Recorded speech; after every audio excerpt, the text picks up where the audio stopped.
काँग्रेसमधील फुटीनंतर अजित पवारांच्या राष्ट्रवादीनं कात टाकली होती। 2024च्या निवडणुकीत पक्षाचा चेहरा मोहरा बदलून गेला।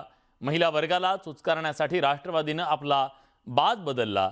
ज्या डिझाइन बॉक्स कंपनीनं हे घडवून आणलं त्या डिझाइन बॉक्सला राष्ट्रवादीनं आता टाटा बाय बाय केलंय, बाहेरचा रस्ता दाखवलाय।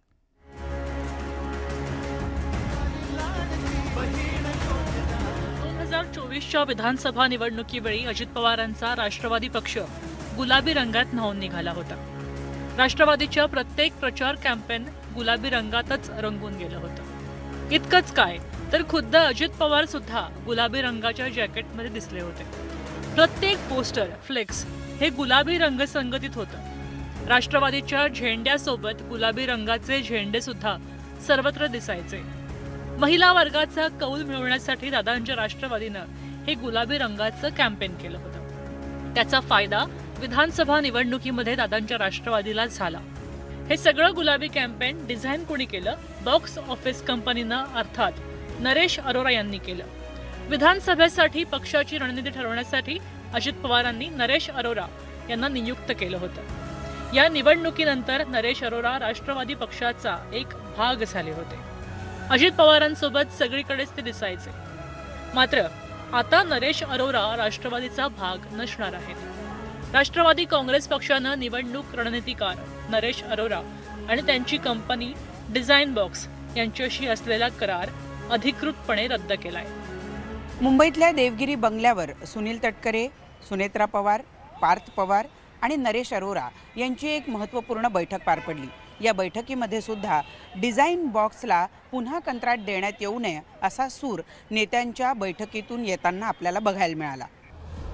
पक्षाच्या या निर्णयानंतर आमदार अमोल मेटकरी यांनी डिझाइन बॉक्सचे नरेश अरोरा यांच्यावर गंभीर आरोप केले आणि त्यामुळे राजकीय वर्तुळामध्ये खळबळ झाली आहे।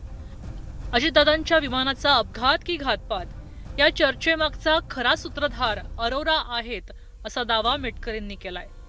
निवडणुकीच्या काळात विद्यमान आमदारांना तिकीट मिळू नये म्हणून खोटे सर्व्हे सादर करणं आणि पक्षाच्या जोरावर स्वतःची विमान कंपनी उभी करणं असे धक्कादायक मुद्दे मेटकरींनी या पोस्टद्वारे मांडलेले आहेत।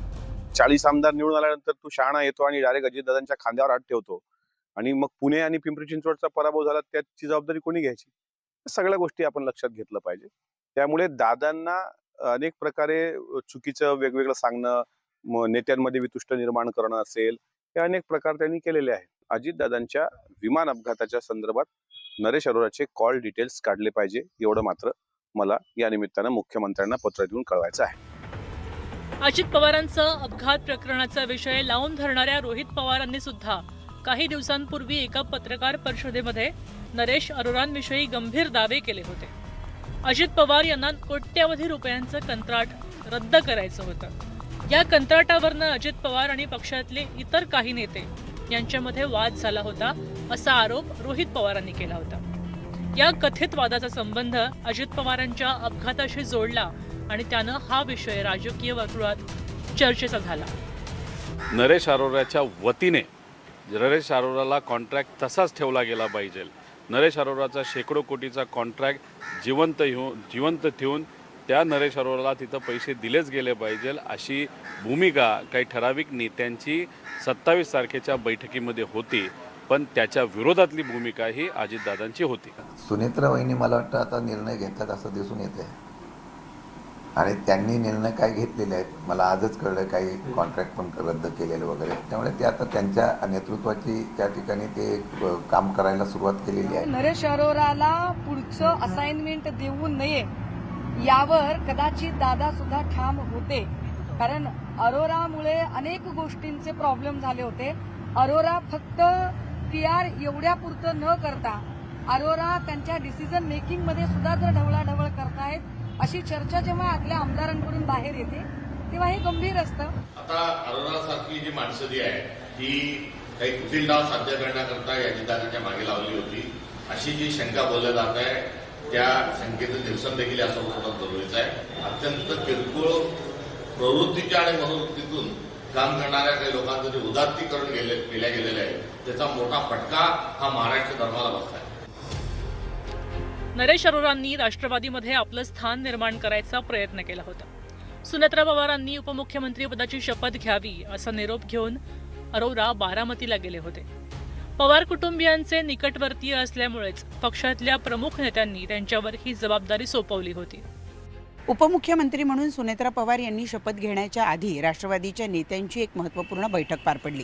या बैठकीमध्ये नरेश अरोरा यांनी काही सुधारणा सुचवल्या होत्या. या सुधारणावरून राष्ट्रवादीच्या नेत्यांनी तीव्र नाराजी व्यक्त केली आणि त्यामुळे नरेश अरोराला बैठकीतून बाहेर पडावं लागलं. एवढंच काय तर नरेश अरोरा शपथविधीच्या वेळेला सुद्धा उपस्थित नव्हते. अजित पवारांच्या निधनानंतर तसंच ते हयात असताना सुद्धा अनेक नेत्यांनी नरेश अरोरा यांच्याविषयी नाराजी व्यक्त केली होती. त्यांच्या आर्थिक व्यवहारांवर आक्षेप घेतले होते. मध्यंतरी पुणे क्राईम ब्रांचनं अरोरा यांच्या कार्यालयावर छापेमारीही केली होती. अखेर आता राष्ट्रवादीनं अरोरा यांच्यासोबतचं कॉन्ट्रॅक्ट रद्द केलं. Bureau report, news 18 Marathi.